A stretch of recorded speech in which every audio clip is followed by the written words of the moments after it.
Boa noite. O Linha Direta à Justiça continua a série jornalística sobre os crimes que marcaram o país. No programa de hoje, você vai conhecer a história de João Acácio Pereira da Costa, mais conhecido como Bandido da Luz Vermelha. Um assaltante solitário, sedutor e violento, que aterrorizava as noites paulistanas sem deixar pistas dos crimes que cometia.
Brasil, baseado em fatos reais.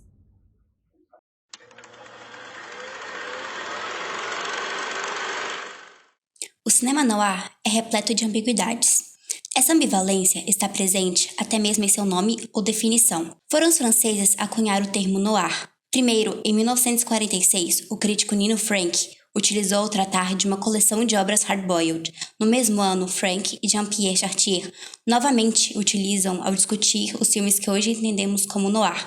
Mais tarde, em 1946, Henri-François Rey também utilizaria o termo. Em 1955, os críticos Raymond Borde e Etienne Chalmeton tentam sistematizar o gênero com o livro Panorama do Filme Noir Americano, dando força ao nome. Apenas na década de 1970, o termo europeu chegaria aos Estados Unidos. Os franceses foram os primeiros a falar sobre o termo filme noir após esse conjunto de filmes terem sido produzidos em Hollywood. Mas não apenas isso, os filmes foram reconhecidos como obras de arte e não só entretenimento pela cultura cinematográfica de cineclubes e jornais já estabelecidas no país. Muitas pessoas reconhecem o filme noir quando veem o contraste entre luz e sombra, bem e mal, cidades na penumbra, com tom de mistério e suspense, femme fatales, anti-heróis, corrupção policial, flashbacks e um grande cinismo nas narrativas. Ademais, muitos filmes considerados cânones desse cinema não apresentam todas as características citadas previamente, enquanto outros do período se apresentam várias e não são considerados noir. Logo, muitos teorizam o filme noir como um grande fenômeno social que produz enorme fascínio nos pesquisadores e espectadores até hoje. O cinema noir se trata de um grupo de obras cinematográficas realizado a partir dos anos 40 em Hollywood, que consiste na junção de drama criminal inspirado na literatura hard-boiled dos Estados Unidos e adoção do estilo visual e iluminação marcadamente herança do cinema expressionista alemão. O seu tom fatalista de denúncia da corrupção e de valores morais da sociedade origina-se de um contexto pós-guerra e da continuidade temática de filmes do gênero policial, detetivesco e gangster dos anos 30. Uma produção propulsionada pela lei seca e suas consequências, como tráfico legal de bebidas e aumento da criminalidade. O noir pode ser uma representação metafórica do sentimento do país durante e pós-guerra, como a hipocrisia das relações e conflitos entre o feminino e o masculino ocasionados pelas mudanças dos papéis de gênero que se materializaram na imagem da femme fatale. A era noir clássica se encerra nos anos 50, tendo como grandes representantes Relíquia Macabra, 1941, Pacto de Sangue, 1944 e A Dama de Xangai, 1947. No entanto, houve muitos filmes que se enquadram nesse fenômeno noir após esse período, chamados de neo-noir. Da mesma forma que o gênero se desenvolve na França, a criar mais tarde a categoria de filmes chamada de polar, no Brasil, tem-se em menor escala o mesmo fenômeno que culmina no ápice do gênero no Brasil, A Dama do Cine Xangai, 1987.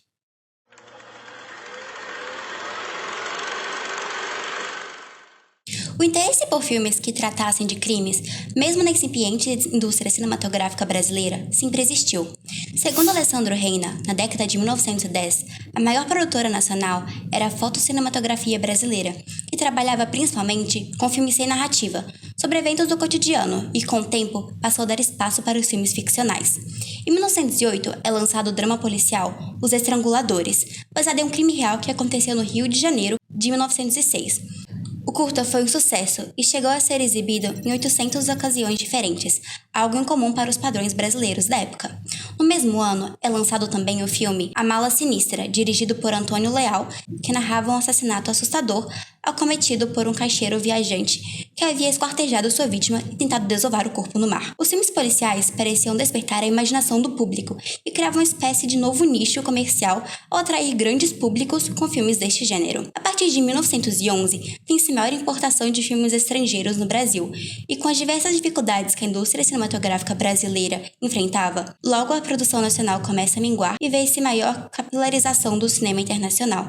O país segue fazendo filmes, é claro, mas sem uma indústria e público consolidados. Nos anos de 1930 e 1941, são fundadas respectivamente duas produtoras de grande importância. São elas Cinédia e Atlântida Cinematográfica. Esta última que viria a rivalizar com uma terceira, fundada mais tarde, chamada Companhia Cinematográfica Vera Cruz. A tentativa da Vera Cruz de se diferenciar das produções da Atlântida procurou nacionalizar gêneros de Hollywood para o Brasil, em ao menos duas obras: O Cangaceiro, Lima Barreto, 1953, e Na Cena do Crime, Flamínio Bolini Serri, 1954, sendo este último, provavelmente, a primeira incursão brasileira no cinema noir.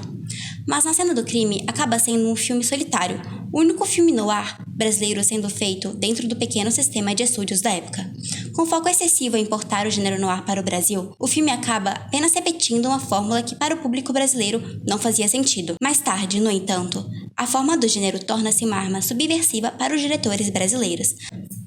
A produção de filmes que, se não são efetivamente noir, usam consentimento dos elementos do cinema noir, passa a ser considerável a partir dos anos 1960, com os filmes Cidade Ameaçada, 1960, e Assalto ao Trem Pagador, 1962, de Roberto Farias, Tocaia no Asfalto, 1962, de Roberto Pires, diretor do ciclo baiano de cinema, Bandido à Luz Vermelha, 1968, de Rogério Sganzella, e A Dama do Cine Xangai, 1987, de Guilherme de Almeida Prado.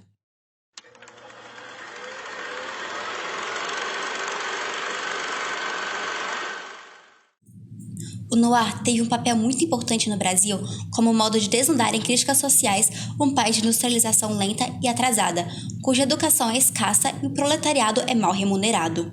Assim, os temas e as formas de transmissão dessas denúncias adotaram o cinema policial barato como estratégia. Desde a escrita do roteiro, a escolha das palavras e ações, do foco da imagem pela câmera até a sua distribuição, fazer cinema se torna um ato político.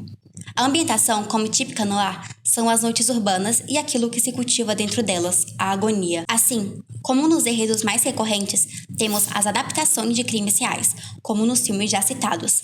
Nesse contexto, a representação das favelas e seus marginalizados contribuem para uma crítica social perante as desigualdades de um mundo pós-modernista. Alguns exemplos são extraídos dos textos adaptados de Luiz Eduardo da Conceição Santos e Marco Antônio de Almeida. Na Cena do Crime, 1954, sendo o primeiro noir brasileiro, é uma adaptação em que a brasilidade é irrelevante para a história e, no geral, o que se vê são personagens que poderiam estar no noir global. Só se sabe que o filme se passa em São Paulo por conta de referências aos nomes das ruas e um diálogo em que o jogo entre Corinthians e Palmeiras é citado. Cidade Ameaçada, 1960, baseado em crimes reais, o filme acompanha a história do criminoso Passarinho e sua quadrilha em diversos assaltos, enquanto o cerco policial se fecha ao seu redor. As cenas mostram a crueza da vida das favelas e subúrbios, usam os maneirismos estilísticos com consciência e humanizam os criminosos, que ganham contornos nobres. O filme coloca a vida criminosa do protagonista como consequência de um país subdesenvolvido. Assalto ao Trem Pagador, 1962. Baseado no crime encabeçado pelo bando do Tião Medonho em 1960, no Rio de Janeiro. Como coloca Ortiz Ramos, a presença da imagem do povo é uma constante, assim como a análise mais abrangente com um colorido sociológico de situações dramáticas, como o crime cometido, sua partilha, as transformações que o assalto causou na vida dos favelados. A temática social aparece aqui como uma das motivações centrais na ação da história, os favelados aparecendo enquanto o grupo explorado obtém a condição necessária para a identificação positiva do espectador da época. Tocaia no Asfalto, 1962. Imerso no ciclo baiano de cinema, o filme tem como personagens prostitutas e matadores de aluguel.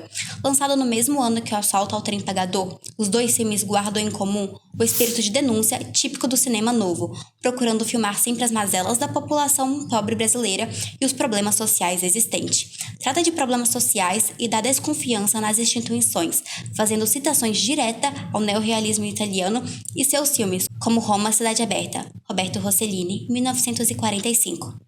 Dessa forma, o cinema brasileiro adapta o noir de acordo com a sua realidade socioeconômica, na qual crimes não são bem solucionados pela polícia, sendo este um problema estrutural, antigo e atual. Nesse sentido, a ambiguidade entre o bom e o mal se coloca como estratégia para a realização de sucesso destes filmes, em congruência com o eufemismo, o burlesco e a sensibilidade, principalmente quando na tentativa de tratar de assuntos delicados em meio à censura dos anos 70.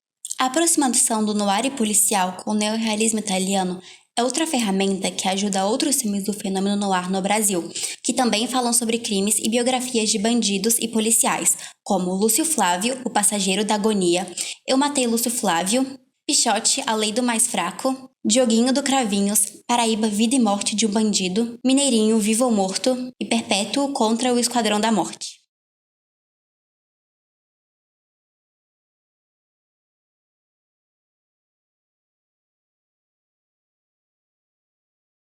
Femme Fatale, ou melhor, Mulher Fatal, é um personagem ou uma figura feminina que evoca grande poder e sedução e tem um papel importante em filmes do gênero noir. Porém, não foi só no cinema noir que essa figura nasceu, já que, desde os princípios da humanidade, sabemos de figuras femininas extremamente perigosas e, muitas vezes, vistas como figuras míticas que destroem pobres homens. Anson e Orwell consideram que a femme fatale pode ser traduzida como estereótipo cultural, mas sempre sem uma definição certeira. Ela é o que ela faz. Como Antônio Márcio da Silva descreve, she evokes more than she describes. Sua identidade é construída conforme seus atos e, muitas vezes, sua cultura não se torna relevante. Por isso, diversos autores definem essa personagem de maneira parecida.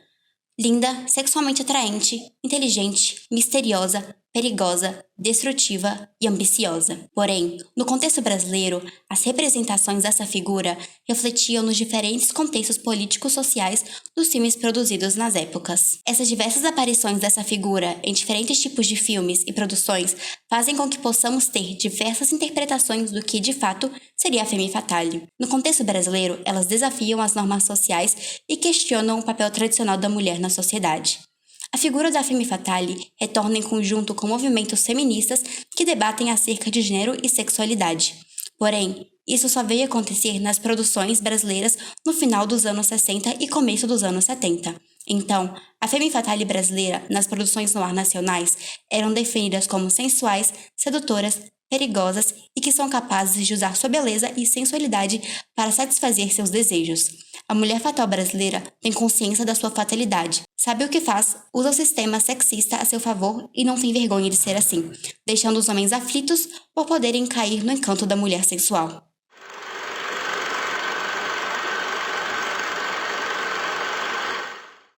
Durante essa investigação, me deparei com diversos empecilhos relacionados à falta de acesso ao material do cinema noir brasileiro, devido à negligência que produções nacionais sofreram e sofrem até hoje. O exemplo disso é o filme O Morto ao Telefone, de 1963, do diretor Watson Macedo.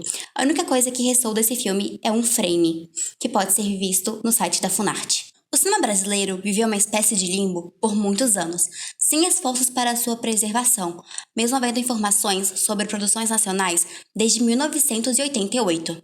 Ele era considerado inexistente e constrangedor pelos intelectuais que não conseguiam enquadrá-lo nas formas idealizadas de arte e de indústria estrangeiras.